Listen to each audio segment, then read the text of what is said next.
नमस्कार। देश का सबसे पुराना न्यूज चैनल जी न्यूज, देश का सबसे भरोसेमंद न्यूज चैनल जी न्यूज और इसी जी न्यूज पर बहस के नंबर 1 शो ताल ठोक के में आपका स्वागत है। मैं हूं दीपक चौरसिया। जैसा प्यार करने में एक नशा है, वैसे लड़ाई झगड़ा भी अपने आप में एक नशा है। मोहल्ले के झगड़ों में आपने देखा होगा कि एक आदमी किसी को पीट रहा है तो बाकी भी उसमें कूद पड़ते हैं और अपने हाथ साफ कर लेते हैं, मैटर भले ही पता हो या ना हो। आज हम जानेंगे कि क्या वर्ल्ड पॉलिटिक्स में भी ऐसा ही होता है, क्या बड़े बड़े मुल्क भी जबरन पंगे लेते हैं, जैसा कि इस वक्त अमेरिका और रूस ले रहे हैं।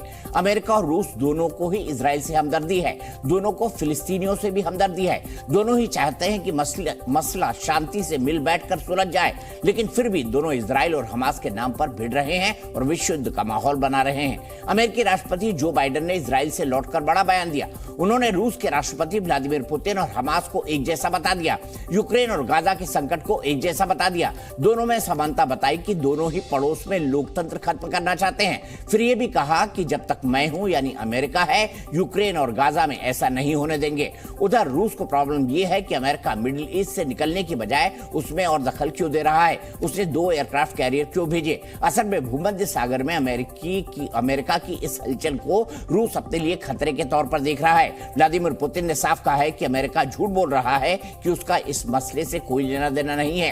2 के झगड़े में चीन भी तड़का लगा रहा है। चीन कह रहा है कि इजराइल हमास की प्रॉब्लम को रूस सुलझा सकता है और इसमें हम रूस के साथ हैं। अमेरिका को यह भी पसंद नहीं कि 2 दुश्मन एक भाषा बोले। आज की बहस में यह भी जानेंगे कि क्या वाकई अमेरिका और रूस इस युद्ध को विश्व युद्ध में बदल देंगे या फिर दोनों माहौल बना रहे हैं, क्योंकि हमारे यहाँ की तरह इन दोनों के यहाँ भी 24 में चुनाव है। क्या इसीलिए तनाव है?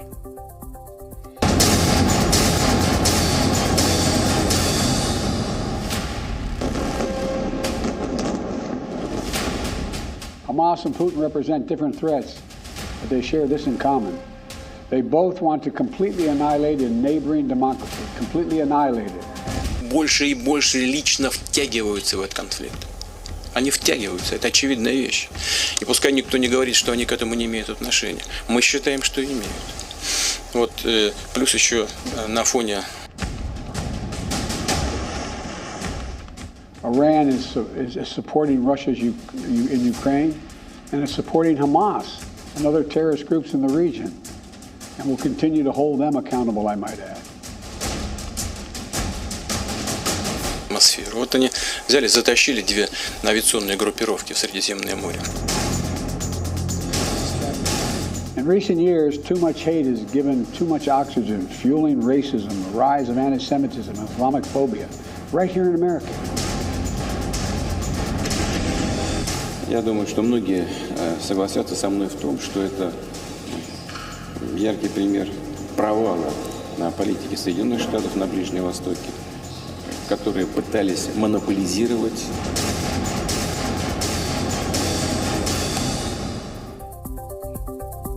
तो इसी पर बात करेंगे। कौन कौन खास मेहमान मेरे साथ है? मेरे साथ लेखक और प्रोफेसर संगीत रागी जी, जो कि एक पॉलिटिकल एक्टिविस्ट है, आरएसएस के विचारों का समर्थन करते हैं, वो मेरे साथ हैं। दीपक वोरा जी, जाने माने डिप्लोमेट, वो मेरे साथ हैं। अतीकुर रहमान साहब इस्लामिक स्कॉलर हैं, वो मेरे साथ हैं। मुफ्ती वजाहत कासमी साहब इस्लामिक स्कॉलर हैं, वो मेरे साथ हैं। मोहम्मद अतीक हैं, ये भी इस्लामिक स्कॉलर हैं, यंग हैं, बड़े प्रॉमिसिंग हैं।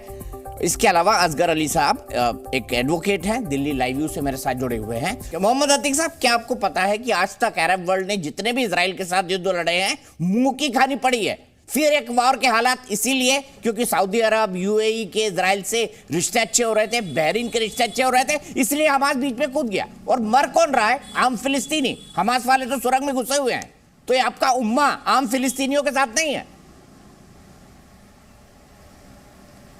देखिए दीपक जी, अभी जो संगीत रागी पता नहीं कौन सा राग हमेशा आलापते रहते हैं कि कोई भी जो है युद्ध। अरे आप ही बताइए, कौन आज इस दुनिया में कौन युद्ध चाहता है? अमेरिका के अलावा कौन युद्ध चाहता है? हमास ने फिर इजराइल पे हमला क्यों किया? भारत तो कतई युद्ध नहीं चाहता। युद्ध शुरू हुआ है तो बोल दीजिए हमास का हमला गलत था।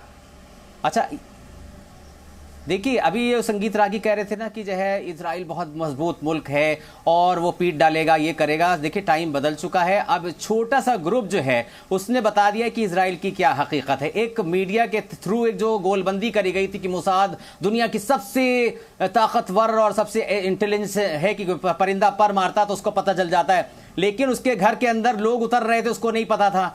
और इजराइल जैसा बड़ा मुल्क को उसने एक 20 मिनट तो में क्या ये 5,000 मुसलमानों के लिए रॉकेट खुशी की बात और है इतनी कि इजराइल को ठोक दिया हमास ने? नहीं, क्या भारतीय मुसलमानों के लिए क्या खुशी की बात है कि हमास ने इजराइल में 1400 मार दिए? आप खुश हो रहे हैं इससे? आप मौतों से खुश हैं?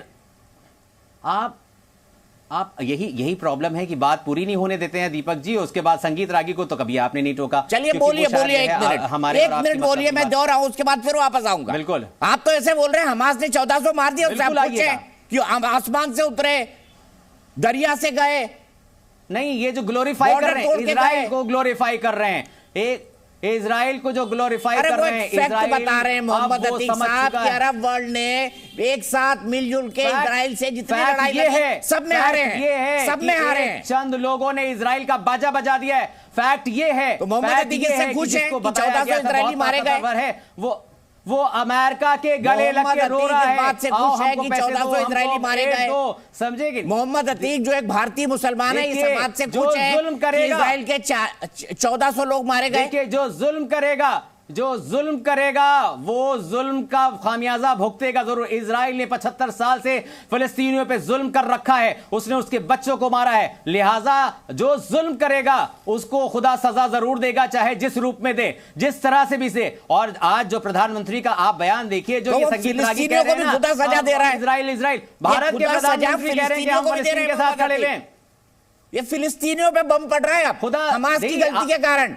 तो फिलिस्तीनी क्यों मर रहे सर? बिल्कुल, इनको आगे बचा लेना चाहिए, बम रोक लेना चाहिए। आप खुश होइए, बहुत खुश। आप मिठाइयां बांटिए, संगीत रागी मिठाई बांटे कि फिलिस्तीनी मारे जा रहे हैं, बम गिर रहे हैं। सारे के सारे लोग वहां जाके, कोई झाड़ी के पीछे छुप रहा है, कोई कुछ कर रहा है, सारी रिपोर्टिंग वहां से हो रही है। एक अभी दूसरे चैनल की जो पत्रकार थे वहां चिल्लाने लगे, इजरायली सोल्जर ने कहा भैया चुप हो जाओ, हंगामा ना करो, हमारी क्या लोकेशन बताओगे दुश्मन को? ऐसी तो रिपोर्टिंग वहां पर हो रही है। खुश हो जाए, जिसको खुश होना खुश हो जाए, लेकिन देखिए मजलूम जब खड़े होते हैं तो जालिम का पंजा मरोड़ देते हैं। आज हुआ यही है कि इजराइल जालिम है और उसका पंजा मरोड़ दिया। आज उसके साथ कोई नहीं खड़ा है, अमेरिका और ब्रिटेन के अलावा उसके साथ कोई नहीं खड़ा हुआ है। भारत भी उसके साथ नहीं खड़ा हुआ। भारत का मुसलमान हमास के साथ खड़ा है, कभी जालिम के साथ नहीं खड़ा होगा। मोहम्मद अतीक साहब, भारत का मुसलमान हमास के खिलाफ खड़ा है, फलस्तीन के साथ खड़ा है, फलस्तीन के साथ खड़ा हुआ है और खड़ा रहेगा। फिलिस्तीन के आम लोग मर रहे हैं ना, खड़ा रहेगा। फिलिस्तीन के आम लोग मर रहे हैं ना हमास की गलती के कारण। कहीं ना तो कहीं हमास को भी आजादी की लड़ाई लड़ रहे हैं और आजादी की की लड़ाई में कहीं ना कहीं शहादत देनी पड़ती है। फलस्तीन अपने आजादी की लड़ाई लड़ रहा है। एक आतंकवादी मुल्क ने उनके मुल्क को घेर रखा है, उस पर कब्जा कर रखा है। ठीक है, फिलिस्तीन के लोग शहादत दे रहे हैं, फलस्तीनी अपनी शहादत दे रहे हैं। देखिए कितने बच्चे हैं, फलस्तीनी लोग शहादत दे रहे हैं अपनी, और वो जीतेंगे और इजराइल को हारना पड़ेगा। जीतेंगे। आज तक जीते क्या? 48 से लेकर आज तक कभी याद हो तो बता दीजिए कोई जंग जीते हो इजराइल से? नहीं तो क्या सारी चीजें तय थोड़ी है कि जो हो रहा वही वैसे ही होता चला आएगा? मतलब जंग कभी तो समय बदलेगा, समय तो बदलता है ना। हो जाए कौम के नाम जंग, मोहम्मद अतीक साहब, हो जाए कौम के नाम जंग, फलस्तीन जीतेगा इंशाल्लाह। बोल रहा हूं कौम के नाम पे जंग हो जाए मोहम्मद अतीक साहब, जैसे हो। अच्छा ये बताइए आप कहां बैठे हैं? कौम के नाम पे जंग। लखनऊ बैठे हैं, दिल्ली बैठे हैं, कहां बैठे हैं? अलीगढ़ बैठे हैं, कहां बैठे हैं अतीक साहब? अरे इससे पहले भी आपको बता चुका हूं कि मैं लखनऊ में बैठा हूं। इससे पहले भी मैं आपको लखनऊ बैठे बैठे आपने पता कर लिया ये सब हो भी कौन सही है कौन गलत है, किसने क्या किया, सब तय हो गया। नहीं तो आप भी तो बता रहे हैं ना कि जी इजराइल बहुत सही है। आप बता रहे हैं, मैं कहां कह रहा हूं भाई, मैं इंसानियत के साथ हूं मोहम्मद अतीक साहब। मैंने अतीकुर साहब को बोला था मैं इंसानियत के साथ, आम हमास के साथ है। भारत का प्रधानमंत्री फिलिस्तीनियों को शहीद करवा रहे हैं, उन्होंने आपकी यही विचारधारा फिलिस्तीनियों को शहीद करवा रही है। आ गया इंसानियत के साथ में, भारत हमेशा इंसानियत के साथ में रहा है। ठीक है मुफ्ती साहब, भारत का हर नागरिक, हर मुसलमान इंसानियत के साथ में है। मुफ्ती साहब, कौम के नाम पे लड़ाई हो जाए तो संगीत रागी जी क्विक कमेंट 10 सेकंड का, फिर मैं मुफ्ती साहब के पास जाऊंगा।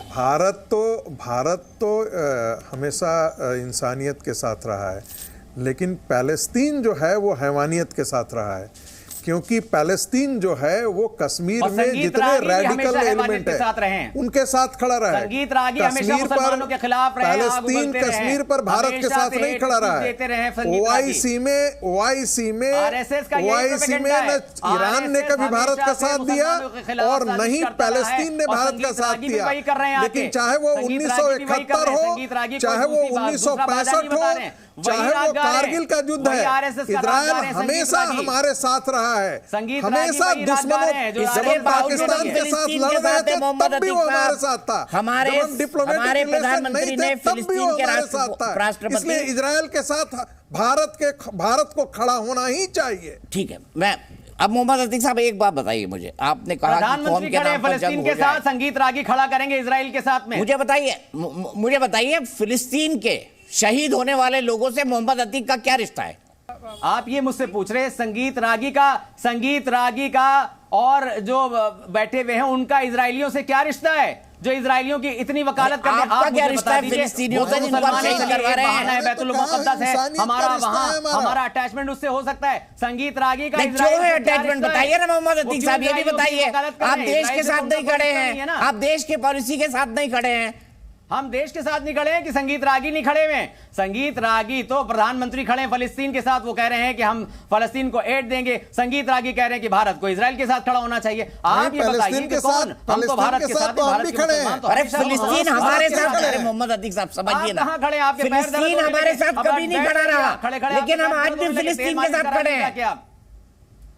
फिलिस्तीन हमारे साथ कभी नहीं खड़ा रहा, फिर भी हम आज तक फिलिस्तीन के साथ खड़े हैं। भारत कभी दुश्मन के साथ नहीं खड़ा होता। फिलिस्तीन कभी दुश्मन के साथ नहीं खड़ा होता, हमेशा वो ला इलाहा अच्छा अतीक भाई इतनी बड़ी बड़ी बातें आपने कर दी आज। मुझे ये बता दीजिए इजराइल का मैप है, वेस्ट बैंक की तरह, गाजा की तरह बता दीजिए। तेल मालिश कराए पैरों की जाके जी। ये इजराइल कहां पर है, वेस्ट बैंक कहां पर है, गाजा कहां पर है, थोड़ा समझाइए ना मुझे। आप 10 मरतबा यही क्वेश्चन पूछ चुके हैं। आपसे नहीं पूछा मैंने, बाकियों से पूछा है। आप हर बार वही पूछते हैं। पिछली डिबेट में भी आपने मैं पूछा था फिलिस्तीन के राष्ट्रपति का नाम क्या है, उनको गलत कोट कर दिया तो भी आप नहीं पकड़ पाए थे, क्योंकि पढ़ने लिखने से आपका कोई लेना देना नहीं। दीपक जी एक जनरल नॉलेज की डिबेट करा ली है, वो कहां पर है, वो कहां पर है, कौन?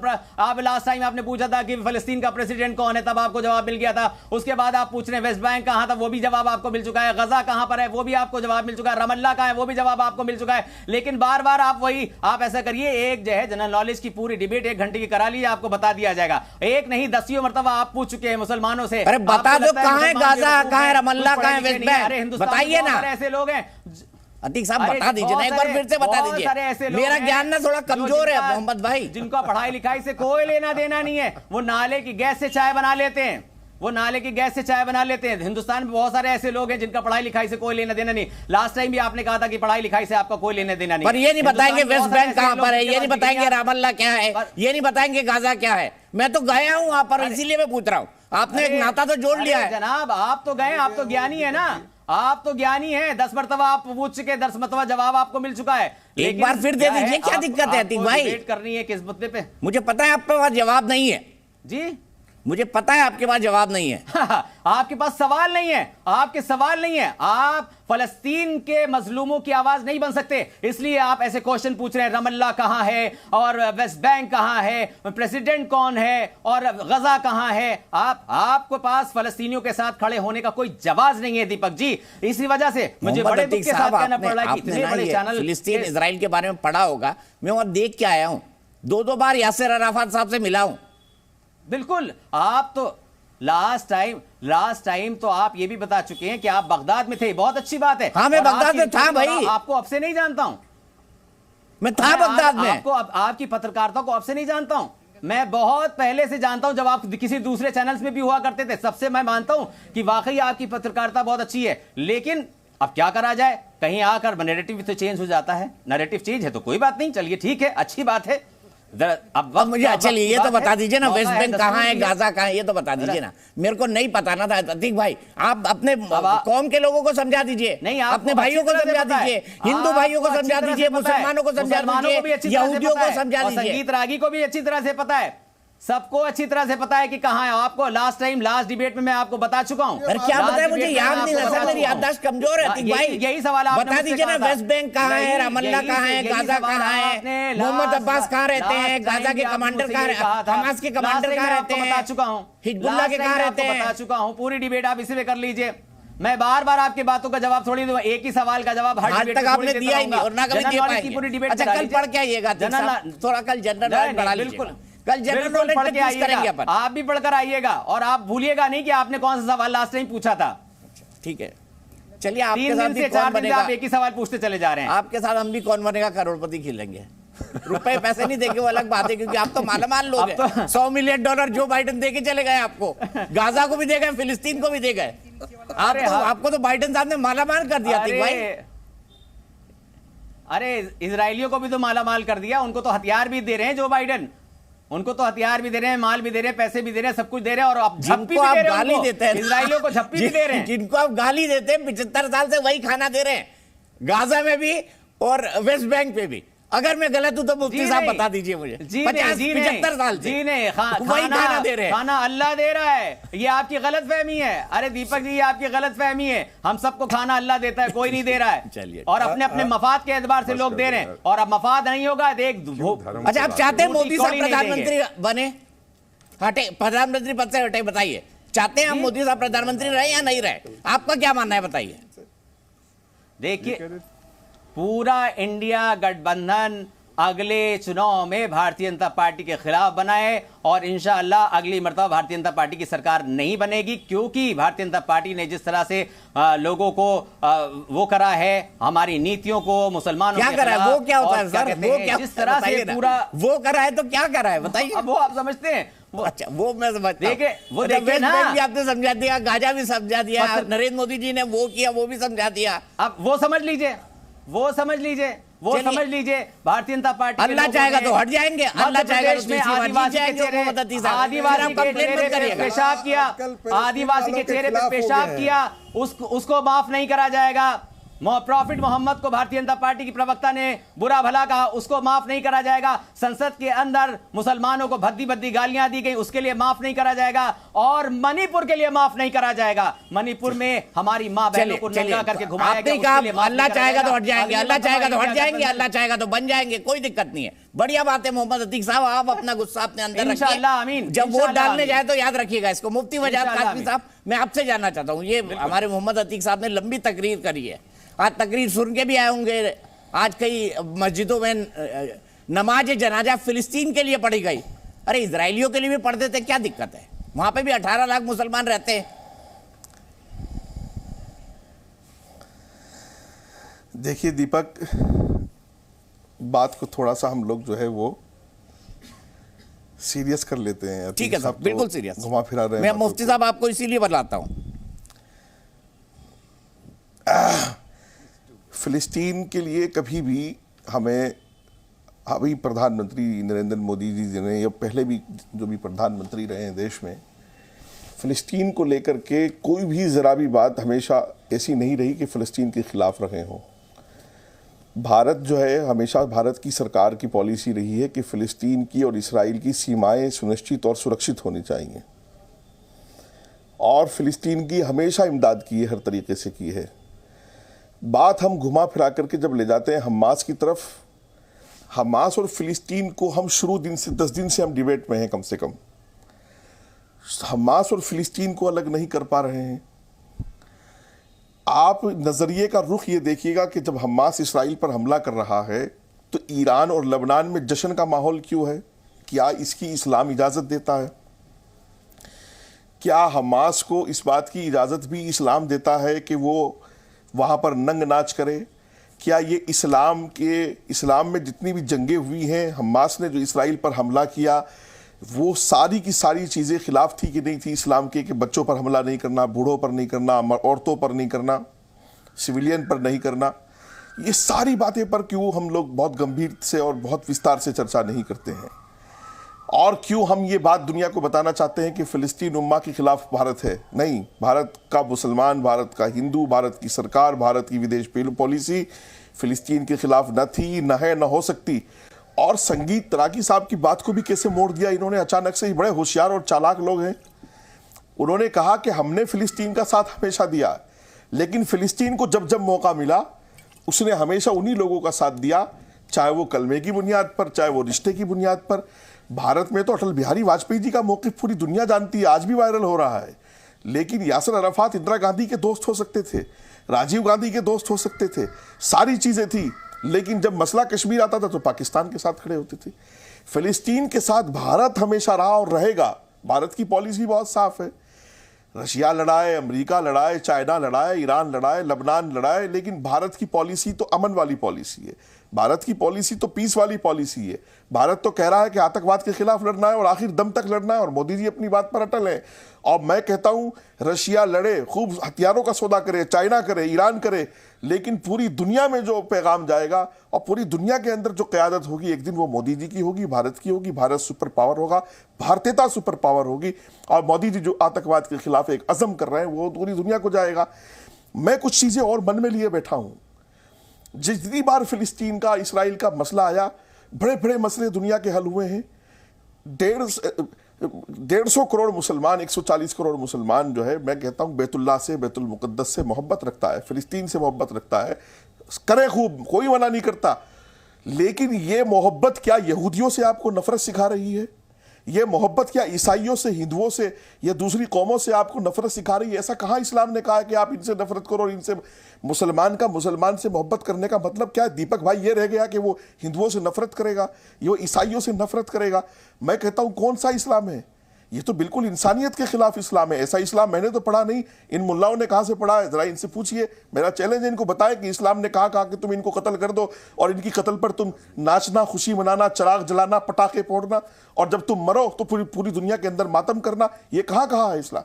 मैं कहता हूं हमास को बिल्कुल सारे दुनिया के इस्लामी ममालिक ठोकर मारे, ईरान ठोकर मारे, सऊदी ठोकर मारे, और फिर टेबल पर लबनान को ठोकर मार के, हिजबुल्लाह को ठोकर मार के, फिर टेबल पर आकर के सारी दुनिया के लोग बैठकर बात कर सकते हैं कि फिलिस्तीन का और इसराइल का मुद्दा ऐसे आतंकवाद को सपोर्ट करके, इंसानियत के कत्ल करने वालों को सपोर्ट करके, पूरी दुनिया में टेरर का रुतबा दिखा करके, अगर आप ये चाहते हो कि इसराइल को डरा लोगे, अमेरिका को डरा लोगे, फलाह को डरा लोगे, तो गलत सोच है। जिस देश से तुमने हथियार लिया है, जिस देश से तुमने टेक्नोलॉजी ली है, जिस देश से तुमने कंप्यूटर लिया है, जिस देश से तुम दवाइयाँ, मेडिसिन ले रहे हो, स्टारबक्स, नेस्ले, फला सब कुछ ले रहे हो, उस देश को आप डरा नहीं सकते हो, चूंकि पूरी जिंदगी तुम्हारी उसी देश पर निर्भर है। अगर मसला हल हो सकता है तो बातचीत से हो सकता है, आतंकवाद से और टेररिस्टों की जमात से हल नहीं हो सकता। ईरान जो कुछ कर रहा है वो पूरी दुनिया के सामने इस्लाम के खिलाफ भी एक साजिश है, और मुसलमानों का चेहरा भी गंदा उससे हो रहा है, लबनान को हथियार दे करके, हिजबुल्लाह को हथियार दे करके और हमास को हथियार दे करके। मैं एक इस्लामी स्कॉलर होने के नाते ये बात क्यों नहीं कर रहा हूं कि यहूदी का मरना भी गलत है आतंकवाद से और मुसलमान का मरना भी गलत है? मैं क्यों कहता हूं कि यहूदी ठीक मरा है, उसने फिलिस्तीनी को मारा था, और गजा में जो कुछ हो रहा है वो गलत है? हम डबल स्टैंडर्ड नहीं रख सकते, हमें एक ही स्टैंडर्ड रखना होगा। गजा में भी गलत हो रहा है और इसराइल में भी गलत हो रहा है, और जहां जहां इंसानियत का कत्ल हो रहा है, चाहे वो हिंदू है, मुसलमान है, सिख है, यहूदी है, वो सब इस्लाम के खिलाफ है। और पूरी दुनिया से आतंकवाद को लड़ना होगा, शांति को लाना होगा। यही जिंदगी का हाल है, यही जीने का हाल है। और हमारे मुल्क के प्राइम मिनिस्टर का मात्र एक सूत्र कार्यक्रम यही है कि पूरी दुनिया में मोदी जी ही कार्यक्रम को चलाएंगे शांति के। अमेरिका को भी इसी से सबक लेना है, इसराइल को भी लेना है, फिलिस्तीन को भी लेना, ईरान को भी लेना, और लेना होगा एक दिन। ठीक है, मैं सीधे जाता हूं असगर भाई के पास। असगर भाई, मुफ्ती साहब कह रहे हैं कि ईरान और लेबनान में इजरायलियों के मरने पर जश्न मनाया जा रहा था, आतिशबाजी करी जा रही थी, पटाखे फोड़े जा रहे थे। क्यों? क्या ईरान और लेबनान में सही हुआ था? इजरायलियों के मारे जाने पर जश्न सही था असगर भाई? इस्लामिक था? दीपक भाई, मैं मुफ्ती साहब की बात को आगे बढ़ाते हुए कहता हूँ कि इस्लाम यही है कि खमा-खा खून-ज़नी ना हो, जंग ना हो बिना बात के, और नफ़रत पैदा ना हो। मैं ज़ाती तौर पे इन तमाम चीज़ों के ख़िलाफ़ हूँ, कहीं खून-ज़नी हो, कहीं नफ़रत हो, कहीं जंग हो। और इससे पहले भी जब हमारी आपकी बात हुई है तो मैंने यही कहा कि हमें कोई तरीक़ाकार ऐसा निकालना चाहिए कि इस होती हुई जंग को ठंडा किया जाए। ये तमाम दुनिया के लिए नुकसान का सबब है। ये अतीक भाई को समझाइए ना, सिर्फ इतना ही ये नहीं, मोहम्मद अतीक बैठे हुए, इनको समझाइए ना, अतीक साहब को भी दिखाइए, उनको समझाइए ना। बात पूरी देखिए, मैं यही बात कह रहा हूँ। अभी मुफ्ती साहब बोल रहे थे तो आपने कोई बीच में बात नहीं किया, मेरी बात भी पूरी हो जानी है। ये बात सही है। सिर्फ इतना ही नहीं, मुफ्ती साहब ने कहा कि बेकसूरों पे, निहितों पे ना हथियार उठाना चाहिए, ना मासूमों का कत्ल करना चाहिए, ना औरतों पे वार करना चाहिए, ना बूढ़ों पे वार करना चाहिए, ना बीमारों पे वार करना चाहिए। बल्कि इस्लाम ने यह भी कहा कि जिन रास्तों से आप गुजरो, देख कर गुजरो, नन्हे नन्हे हरे भरे पौधों को कुचल कर भी नहीं गुजरना चाहिए। यहाँ तक है इस्लाम। तो इस्लाम की बात अगर हम करें तो इस्लाम हर एंगल से बिल्कुल अपने आप में पीसफुल और बेहतर से बेहतर है। लेकिन हम उसका तस्वीर का दूसरा रुख भी देखें, इसराइल ने कितने लंबे अरसे से देखिए जुल्म उनका चलता आ रहा है। एक सवाल ये है कि देखो, जब जुल्म हदों से बढ़ता है तो मिट जाता है। अब जुल्म के मिटने का ही वक्त आ गया। कितने लाखों, 1,13,000 की तो आपके पास डेटा मौजूद था, जो मासूम बच्चे, नौजवान इसराइलियों ने डिटेन करके रखे थे और मार मार के उनको फेंक रहे थे। इससे पहले औरतों पे जुल्म क्या नहीं किया उन्होंने, और कितने बरसों से जुल्म चला आ रहा था। ये कोई आज की बात नहीं हो रही है कि हमास ने किया। मैंने पहले ही आपको कह दिया कि हम जुल्म के खिलाफ हैं, हम जंग के खिलाफ हैं, खूनजनी के खिलाफ हैं, नफरत के खिलाफ हैं। वो हमास ने किया तो उसके भी खिलाफ हैं। अगर वो इसराइल एक लंबे अरसे से कर रहा है तो उनके भी खिलाफ है। अब देखिए, कहते ये है कि हम एक तरफा, हालांकि आज हमारे प्रधानमंत्री जी ने भी कह दिया, आपके और हमारे दोनों के प्रधानमंत्री ने कह दिया, इससे पहले नहीं था तो आप उनकी बात कर रहे थे। आप लोग भी खुल के साफ साफ कहते थे कि इसराइल के साइड खड़े होके फिलिस्तीन को, हर तरह से फिलिस्तीन को भी आतंकवाद से जोड़ रहे थे। लेकिन आज चूंकि हमारे प्रधानमंत्री ने कहा तो आप भी उनकी आवाज़ में आवाज़ मिला रहे हैं। ये बात अच्छी बात है कि बात कोई भी कहे, बात अगर सच्ची है, अगर बात अच्छी है तो उससे आवाज़ मिलाना चाहिए। शाने से शाना जोड़ के, आवाज़ से आवाज़ मिला के, सर से सर जोड़ के, कदम से कदम आगे बढ़ना चाहिए। ये बात ठीक है। देखिए, अब हमें इसी बात में है कि इस तरफ भी हमें देखना चाहिए। भाई बिल्कुल सही बोला आपने, मैंने आपकी सब बात मानी। अब मेरे को आपको कोई हिस्ट्री के कुछ फैक्ट्स बताता हूँ और फिर मैं दीपक वोरा साहब से पूछूंगा कि मैं सही बोल रहा हूँ या गलत बोल रहा हूँ। देखिए, हिस्ट्री में क्या है, फिलिस्तीन और इजराइल जब बने तो बड़ा हिस्सा फिलिस्तीन का था। हालांकि ये बात अलग है कि यहूदियों को उन्हीं की धरती से मार के निकाल दिया गया था, जिसके बाद यहूदी पूरी दुनिया भर गए, अमेरिका भी गए, उसके बाद हिटलर ने उन पर अत्याचार किया, फिर उसके बाद यहूदियों ने अपनी जमीन को खरीदा और रिक्लेम किया। बात सुनिए ना असगर भाई, सुनिए ना, मैंने आपको इतनी देर सुना। दीपक भाई सिर्फ सुन लीजिए, अरे सुन तो लीजिए, एक मिनट सुन तो लीजिए, मेरी बात सुन लीजिए ना। आप इतने वकील आदमी हैं, आप समझिए। फिलिस्तीन का एक हिस्सा जॉर्डन ने छीना, दूसरा मिस्र ने छीना। पहले इजराइल ने नहीं छीना, किसने छीना? जॉर्डन और मिस्र ने। अब आगे चलिए, फिर क्या हुआ? लेकिन फिलिस्तीनियों, क्योंकि ये मुसलमान थे तो इनसे लड़े नहीं। फिर क्या हुआ? मानसिकता ये थी कि ये तो हमारे भाई बंधु ही है। फिर उसके बाद क्या होता है? उसके बाद इजराइल ये दोनों हिस्से, वेस्ट बैंक के और गाजा के, मिस्र से छीनता है और जॉर्डन से छीनता है। तो पहले तो आप ये बताइए कि मिस्र और जॉर्डन ने फिलिस्तीन के हिस्से क्यों छीने? गोलन हाइट भी छीना सीरिया से। चलिए ठीक है, अब आगे चलिए ना। अभी यही थोड़ी खत्म होता है मेरे भाई, यही नहीं खत्म हो रही ना हिस्ट्री। अरे हिस्ट्री है सर 4000 साल की। अब आगे सुनिए, मैं, मुफ्ती साहब ने सही बोला कि थोड़ा सीरियस डिबेट करते हैं। चलिए। इजराइल ने गाजा और वेस्ट बैंक फिलिस्तीनियों से नहीं, जॉर्डन और मिस्र से छीने। बाद में इजराइल ने ही रहम खाया और फिलिस्तीनियों को गाजा और वेस्ट बैंक दे दिया। ठीक है, अब आगे चलिए आप। लेकिन इन दोनों देशों की हरकतें नहीं सुधरी। अब उसी गाजा में हमास इजराइल पर हमले करता है। ये सारे मिलकर जितनी बार लड़े उतनी बार इजराइल बड़ा होता गया, फिलिस्तीन छोटा होता गया। और आपको बता दूं, पाकिस्तान ने क्या किया? पाकिस्तान ने ब्लैक सितंबर किया 1970 में। क्यों किया? क्योंकि वहां पर थे जियाउल हक, मिलिट्री अटैची, वो जॉर्डन के किंग से मिले और उन्होंने फिलिस्तीनियों को मारा, जमीन उनकी छीनने के लिए। और उनका उम्मा क्या था? दोनों सुन्नी थे, मारा भी सुन्नियों को। ये देखिए, गजब है ये इस्लामिक ब्रदरहुड, तो गजब है असगर भाई। दीपक भाई, वो ये बात, अरे दीपक भाई, बात बहुत आगे निकल रही है। एक जरा सा सुन लीजिए आप। जैसे अभी आपने बात ही यहां से शुरू करी थी कि साहब वो उन्हीं का देश था, उन्हीं की जगह थी, इसराइलियों के चले गए थे, फिर वो अपनी जगह पे वापस आ गए। जब उनको वहां से मार के निकाला गया तो पानी की जहाज से आके, और ब्रिटेन ने उसमें इंटरफेयर किया, उनकी जगह दिलवाई। आपने ये बात नहीं शुरू करी। अगर कोई, हमने अपना देश, देखिए मैं अपनी मिसाल दे रहा हूँ, हमने अपना देश अपने इस मुल्क के दुश्मनों से छीना, ज़बरदस्ती लड़के छीना हमने। चाहे कोई भी रहे हो, चाहे मुग़ल हो और चाहे मौर्य हो, चाहे अंग्रेज़ हो, हमने लिया। क्या हम ये कहेंगे कि साहब वो यहाँ से चले गए, अब वो फिर आ रहे हैं और अपना लेंगे? कोई आ सकता है? कोई हमारे मुल्क की तरफ, वो भी तो यहाँ होके गए, कोई दोबारा आ सकता है? कोई नहीं आ सकता। लेकिन सवाल ये है कि फिलिस्तीन में, अरे साहब, अरे सुन लीजिए, छीन लिया था, बहुत गजब का तर्क दिया एक जगह दी, बहुत गजब का तर्क दिया इन्होंने, उसके वाह पास वाह। एक नुक्ते बराबर जगह दी, पैर रखने को। भारत कभी भी मुगलों का नहीं रहा, भारत कभी भी मुगलों का नहीं रहा। असगर खान साहब सुनो, कर लिया। इतिहास को गलत मत बताओ, अरे इतिहास को भाई गलत मत बताओ टीवी पर बैठकर। अरे देखिए इतिहास, अरे भाई हजार, अरे नहीं पंडित जी, ऐसी बात नहीं है। मुगलों ने कब्जा किया था, पहले भी हमारा था और बाद में भी हमारा। अरे वो मुफ्ती साहब है, पंडित जी नहीं।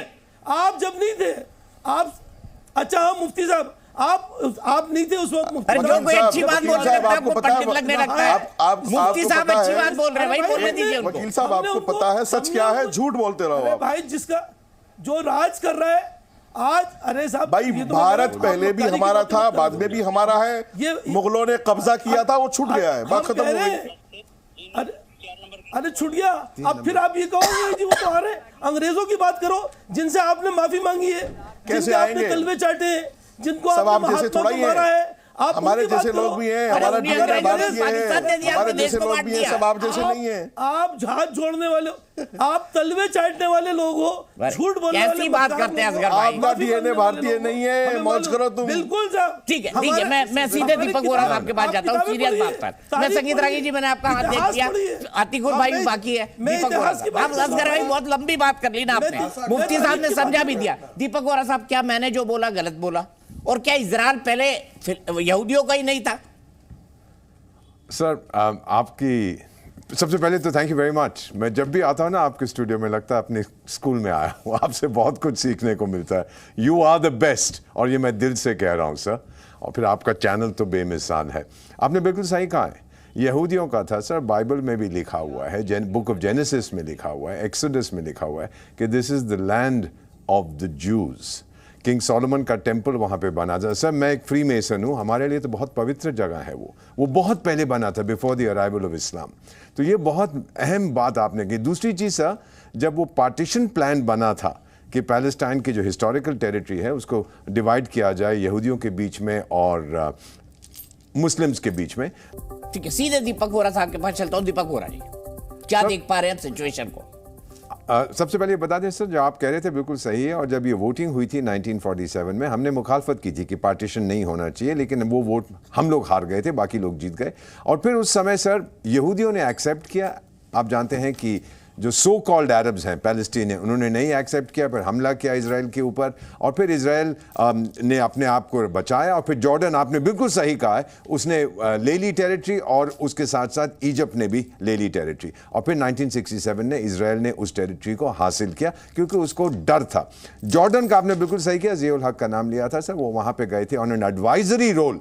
और फिर जब जॉर्डन के शहंशाह उस समय जो थे, उन्होंने पैलेस्टीनियंस को कहा कि भाई 67 में आपकी पिटाई हुई है, मेरे पास आ जाओ, आप तो मेरे मुस्लिम भाई हैं। वो वहां पहुंच गए, रेफ्यूजी कैंप्स में गए, और फिर कहने लगे शहंशाह को, अब आप दफा हो जाओ, अब हमारी हुकूमत होगी। तब उसने कहा जिया से कि मेरी फौज लो और पिटाई करो इनकी, और उसने कई हजार पैलेस्टीन मुस्लिम भाइयों को मार डाला था सर। रियलिटी में ये चीजें जो हकीकत है उसमें कुछ नहीं होने। फाइनली सर, ये मैंने अफगानिस्तान में देखा है, सूडान में देखा है, इथियोपिया में देखा है। जब वहां के लोग नाराज हो जाते हैं, जिन्हें आप सिविलियंस कहते हैं, तब परिवर्तन आता है सर।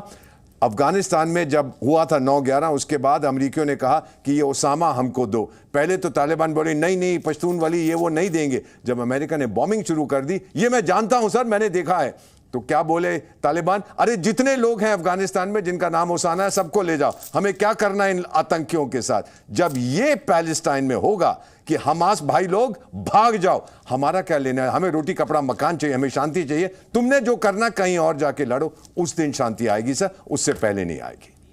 ठीक है, अतीक भाई के पास चलता हूं क्लोजिंग कमेंट के लिए। मैं फिर आऊंगा सर आपके पास। अतीक भाई, मुझे सिर्फ एक बात बताइए, ये बताइए कि क्या ये हिस्ट्री सही नहीं है कि 1948 से लेकर इजराइल ने आज तक पहला वार कभी नहीं किया है, अपने हुए हमलों पर रिएक्ट किया है? क्या मैं सही हूं अतीक भाई या गलत हूं, बता दीजिए। रोजाना मस्जिद अक्सा के बाहर जो नमाजियों के ऊपर बेटन्स पड़ा करते थे, वो रोजाना जुम्मे को वहां जमात भी होती है, और क्या टाइम जो है 18 लाख प्रिजन बना के रखा है नमाज पढ़ते हैं इजराइल में। वो यहूदियों के साथ ही रहते हैं 18 लाख मुसलमान इजराइल में। 50 साल से 50 साल से पैलेस्टाइन को एक ओपन प्रिजन बना के रखा है। कभी गए हैं वहाँ ये पर? कौन से मैं तो ह्यूमन वहाँ राइट्स यूएन के ह्यूमन राइट चार्टर में आ रहा है बताइए? और आप क्या हिस्ट्री की बातें और गड़े मुर्दे उखाड़ने को यहाँ पर भारत के अंदर बैठे हुए हैं? भाई भारत का और हिंदू और मुसलमान सब एक होकर सिर्फ इंसानियत के साथ खड़े हैं। ये आप एक क्लियर मैसेज दे दीजिए। भारत की सरकार का हम शुक्रगुजार हैं कि उन्होंने पैलेस्टीन को मदद पहुंचाने की पूरी अतीक कोशिश भाई की। एक मिनट मदद जारी है। आपने कहा फिलिस्तीन जेल है। ये देखिए और लाइव अब- तस्वीर दिखा रहा हूं अब मैं। विश्व ये गुरु फिलिस्तीन भारत के को- लोग हैं जो प्रदर्शन कर रहे हैं अपने राष्ट्रपति महमूद अब्बास के खिलाफ। तो आप कह रहे हैं जेल बना रखा है, जेल में प्रदर्शन होते हैं। वहां भी चल रहे हैं। अतीकुर रहमान साहब, जेल में प्रदर्शन होते अरे हैं। प्रदर्शन तो बिब्बी के खिलाफ भी चल रहे हैं भाई। प्रदर्शन तो बिब्बी के खिलाफ भी चल रहे हैं। जो ट्वीट करता है बिब्बी, उसका वहां पर इजराइल लोग समर्थन नहीं करते हैं, लेकिन सारा समर्थन हिंदी में ट्वीट्स होके जाता है वहां पर। क्या अजीबोगरीब सूरत हाल बना के रखी है। ये कौन सी चापलूसी चल रही है इजराइल के साथ? सबसे बड़ा अमेरिकन और इजरायली टेररिस्ट ऑर्गेनाइजेशन, आप उसकी हिमायत कर रहे हैं। आप ह्यूमैनिटी की हिमायत करिए ना भाई। दोनों तरफ के लोग जब नॉन कॉम्बेटेंट्स, बगैर हथियार के लोगों के ऊपर हमला हो रहा है, दोनों तरफ के लोगों के ऊपर जो हमला हो रहा है, दोनों गलत हैं। इंसानियत के साथ खड़ी हो जाइए। ये क्यों नहीं कहते अतीक भाई? फिर फिलिस्तीन को प्रेजेंट क्यों कह रहे हैं? ये क्यों नहीं कहते? आप जो समझदारी वाली बात है ना आखिरी लाइन में करते हैं। आखिरी लाइन में बिल्कुल नहीं, आपसे पूछ रहा हूं मैं कि 50 समझदारी की बात आखिरी लाइन में फिर वही कहना है जो हमारे असगर भाई बोल रहे हैं। वो कौन सा ह्यूमन राइट फॉलो हो रहा है यूएन का? बताइए ना। क्या यूनाइटेड नेशंस अलाउ कर रहा है उसको ह्यूमन प्रिजन को बनाने में? जब यूएन ने कहा था इजराइल और फिलिस्तीन बन जाओ, तो इजराइल ने उसको मान लिया, अरब देश ने नहीं माना। तब कौन सा यूएन था भाई? तब कौन सा यूएन था? वेस्टर्न कंट्रीज को साइड में हटा देना था आपको। अरे भाई वेस्टर्न पावर्स को साइड में, दोनों आपस में बैठ के सुलझा लेते हैं। इनको इतिहास नहीं मालूम। वेस्टर्न पावर्स का जो मदाखलत है, सर ये वही रिसर्च करते हैं जो इनको समझ आता है, जो नैरेटिव को सूट करता है। इंसानियत मालूम है। अब आप कभी पैलेस्टाइन गए? मैं तो रहा हूं वहां सर, इन दैट एरिया। चाह रहे हैं ना? ये वाशी भी मुंबई में रहते हैं, वाशी भी बहुत कम जाते हैं। नहीं मुंबई रहे, इसका क्या मतलब है? पूरी दुनिया ज्ञान पूरा है। नहीं सकती है। यानी सच्चाई सिर्फ वही बता रहा है जो वहां, मैं तो वहां जाके रहा हूं। अतीक भाई एक मिनट आप क्या रिसर्च करते हैं? कमाल है। क्या आप वही पैरा पढ़ते हैं जो आपको अच्छा लगता है, दूसरा पैरा पढ़ना ही नहीं है। क्या चाइल्डिश, क्या मजाइया शो बना के रखा है आपने चौरसिया जी। सर ये मैंने नहीं बनाया, ये आपकी गलती है। मैं तो सीरियस बात करना चाह रहा हूँ। क्या जोकर वाला सर्कस बना रहे हैं आप? अरे सीरियस बात करिए ना, इंसानियत की बात करिए ना। आप हैवानियत का साथ दे रहे हैं। अच्छा अब मुझे एक बात बताइए, हंस रहे हैं, उसको ठिट्टे लगा रहे हैं। कभी गए नहीं है वहाँ, तो मालूम नहीं। 1400 इजरायली लोगों को मार दिया गया, ठीक है? वो इंसानियत थी? अरे सीरियस बात करिए। मैं सीरियस ही बात कर रहा हूँ। 500 बच्चों को मार दिया अस्पताल के अंदर। अरे 1400 लोगों को मार दिया, क्या इंसानियत थी वो? का साथ दे रहे हैं। शर्म नहीं आती है? शर्म नहीं आती है?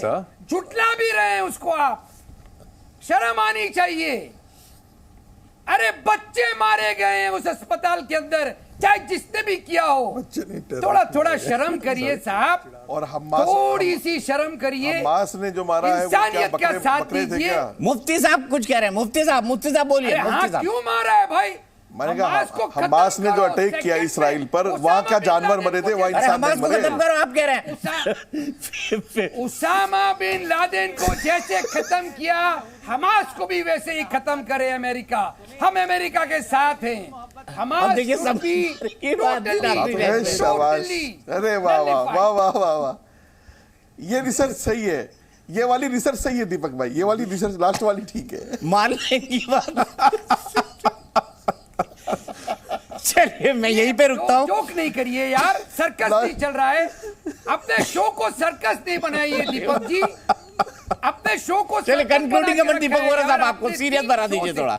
हंसी ठिट्टे, एक पैनलिस्ट दूसरे पैनलिस्ट की मजाक उड़ा रहा है, एंकर पैनलिस्ट की मजाक उड़ा रहा है। ये काहे को जोकर बना के रखा है आपने अपने आप को? मैं- सर्कस बंद करिए पहले आप। रागी साहब और मुफ्ती साहब दोनों को सर एज अ डिप्लोमेट मैं सलाम करता हूं। बिल्कुल सही उन्होंने कहा है जो इन्होंने अपना पॉइंट ऑफ व्यू रखा है। बस यही है सर कि अब क्रश करना है सांप को, सांप के सर को मारना है। सांप का सर तेहरान में बैठा है और मैं भविष्यवाणी नहीं करता सर, लेकिन जो मुझे रोजान सर आप खामोश हो जाइए जब आप बोल रहे थे हमारी ट्रेनिंग नहीं होती इंटरप्ट करने की। कृपया के लिए, भगवान के लिए, अल्लाह के लिए खामोश हो जाइए। और दीपक साहब इतना बताना चाहता हूँ, आतंकवादी है, यहाँ गलत बातें करने से कोई फायदा नहीं है। ये सारे के सारे इजरायली जो जुल्म कर रहे हैं वो आतंकवादी है। यहाँ बैठ के ठिल्ले करने से कोई फायदा नहीं है। इजरायली आतंकवादी है और रहेगा हमेशा, जुल्म कर रहा है। और ये जो ठिल्ले नवीसी हो रही है ना, ये आप पे भारी पड़ने वाली है। मानवता के लिए आवश्यक है। खत्म करेगा। आप कभी उस एरिया में गए हैं सर? मैं तो रहा हूँ वहाँ सर। मैं आपको सच्चाई बयान कर रहा हूँ। दुनिया गए हैं तब भी झूठ बोल रहे हैं आप। यहूदी लोग खुद नेतन्याहू की मुखालिफत कर रहे हैं। ठीक है, मैं यहीं पर रुकता हूं।